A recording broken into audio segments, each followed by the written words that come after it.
بسم اللہ الرحمن الرحیم۔ السلام علیکم دوستو، آگے بڑھنے سے پہلے اگر ہو سکے تو لائک اور سبسکرائب کا بٹن ضرور دبا لیں، شکریہ۔ میاں نواز شریف کا کہنا ہے کہ یہ وقت سیاست کا نہیں، سیلاب متاثرین کی بھرپور معاونت کا ہے۔ سیلاب نے بڑے پیمانے پر تباہی مچائی ہوئی ہے، جس کو دیکھ کر انتہائی دکھ ہوتا ہے۔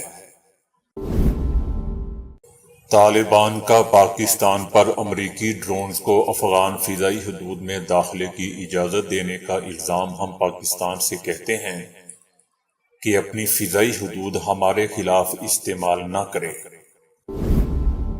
ترکی نے سیلاب متاثرین کے لیے ہزاروں خیمے اور غذائی اجناس روانہ کر دی۔ وزیر اعظم پاکستان کی طرف سے سیلاب زدگان کی ہنگامی مدد کرنے پر ترک صدر اور عوام کا شکریہ ادا کیا گیا۔ سبا سے ریسکیو کی جانے والی غیر ملکی خاتون سیاح پاک فوج کی شکر گزار۔ دور افتادہ علاقوں میں ریسکیو آپریشن کر کے تقریباً 1300 افراد کو ریسکیو کیا گیا۔ حالیہ گلوبل وارمنگ گزشتہ 7000 برس میں شدید ترین قرار۔ روسی سائنسدانوں نے قدیم درختوں کے تنوں کے چھلوں کا مطالعہ کرتے ہوئے ماضی کے درجہ حرارت پر تحقیق کی۔ امیر جماعت اسلامی سراج الحق نے کہا ہے کہ 10 بڑے لوگ زکوٰۃ ادا کر دیں تو عالمی امداد کی ضرورت نہ پڑے۔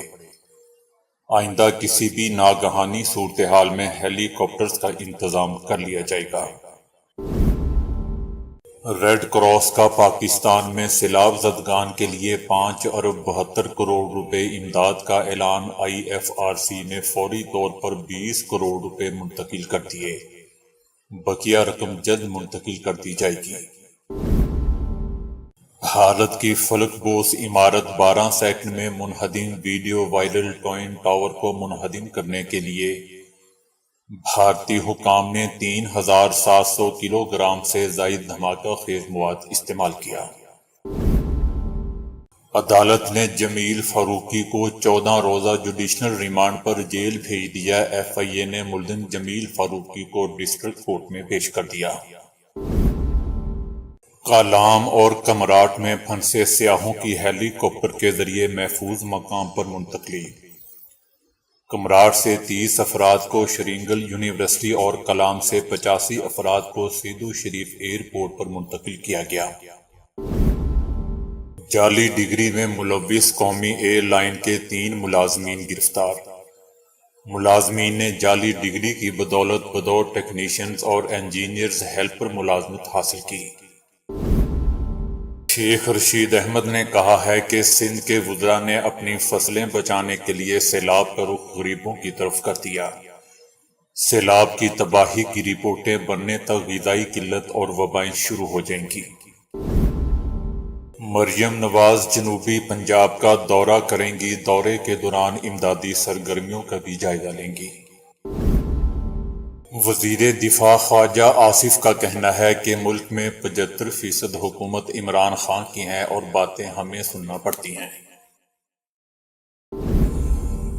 ایک باوردی پولیس آفیسر کی بارش کے پانی میں سے ایک شہری کے کندھوں پر سوار ہو کر آنے کی ویڈیو سوشل میڈیا پر وائرل ہو رہی ہے، جس سے متعلق کچھ صارفین کا کہنا ہے کہ پولیس آفیسر سائل کے کندھوں پر سوار ہو کر اپنی ڈیوٹی پر پہنچا ہے۔